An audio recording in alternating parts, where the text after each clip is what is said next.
So what I do is I take a blank chassis that I get from Hammond, and these are about 10 by 13 inches. They come with a aluminum top plate, a little over 1/8 of an inch thick. I have to buy the extra bottom plate. They're really well constructed and nice chassis. But they are blank, do-it-yourselfers.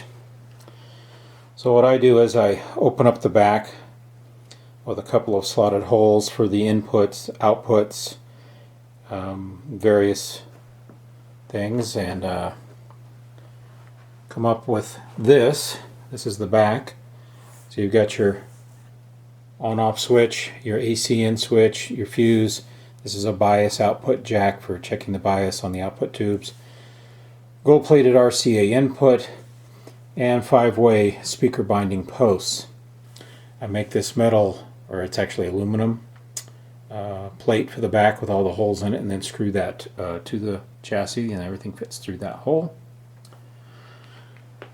And then I drill all the holes in the top plate for the mounting of the transformers, in the tubes, tube sockets, bias adjustment, potentiometer, all the things that I'll need. And then on the bottom, I just drill these holes. There's about 204 of them in this particular design. And then what this does is this allows air to flow. And of course this is upside down, with the air created by the 3 major tubes and then the small driver tube. But they create heat and they pull the heat up, and it allows them to pull air through these up, sort of a convection. The heat comes up through these holes and allows the tubes to run cooler. So at this point now I am ready to start mounting stuff onto a blank top plate. I've got one started over here. So the things that I would mount first, here's the choke. This is a terminal post that I use for the 4 and 16 ohm taps on the output transformer. I don't use those, so I just send them over here and let them sit in case I ever do want to run speakers that have either 4 or 16 ohms. But I'm going to be using 8 ohms on this amplifier, so that'll go straight to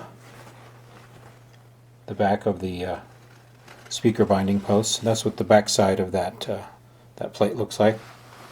And then I've got my tube sockets, bias potentiometer, and the printed circuit board. Because of the lack of clearance underneath there, I mount all the capacitors on the back side so that there's room, and also they can get a little bit of air. They don't tend to run very hot, but I just like them to be able to get some air.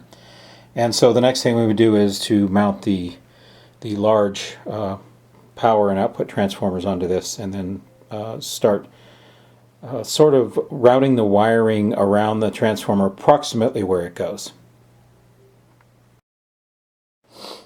A little bit of a side note about assembling printed circuit boards. I like to get everything laid out like this. These are the parts, resistors and capacitors, that are going on this board. And then I have a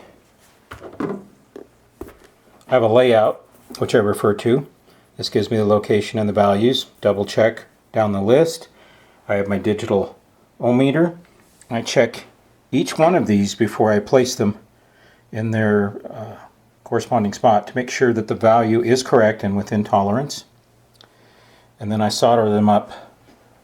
Resistors and the tube socket are face up because of the limited space between the chassis top plate and the circuit board I mentioned earlier. I put the capacitors on the bottom. That means that these, when you look at the amplifier and you take the bottom cover off, this is what you see. You never see this side because the only thing that comes, there's only a hole right here for the tube. All this, the rest of this is covered. So that's one way to make sure that you don't get your parts mixed up and solder something on the board incorrectly.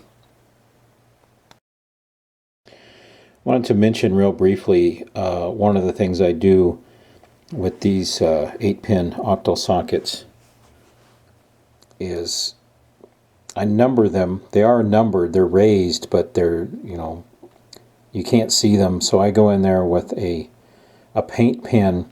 I actually remove these metal tabs that the tube socket's actually going to. I remove them because it's much easier to get in there and mark these 1 through 8.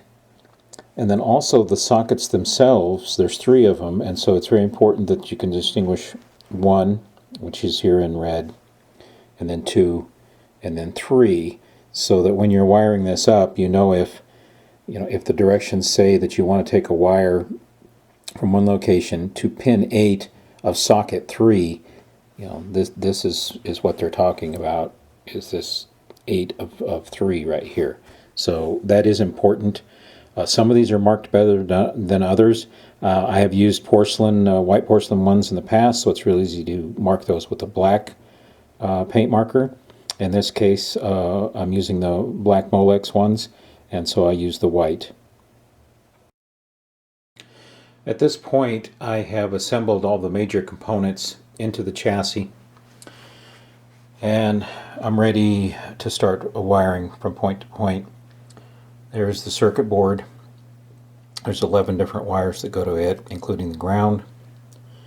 There's the quad cap can, 4 capacitors inside there. This is the output transformer wires coming in here, and there's the choke. This is the power supply wires. There's the 3 octal sockets for the 3 larger tubes, and the bias potentiometer right there. Also, down in here we've got some ground lugs. These are going to be very important. This is going to be star ground here. Everything's going to be grounded to one point.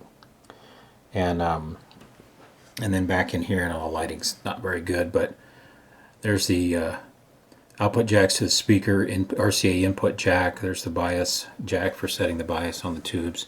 The fuse, 120 volt AC in, and back in the corner there is the on-off switch. So I've just kind of set these wires approximately where they go, run them through the different little nylon straps I have to kind of keep things organized as we go.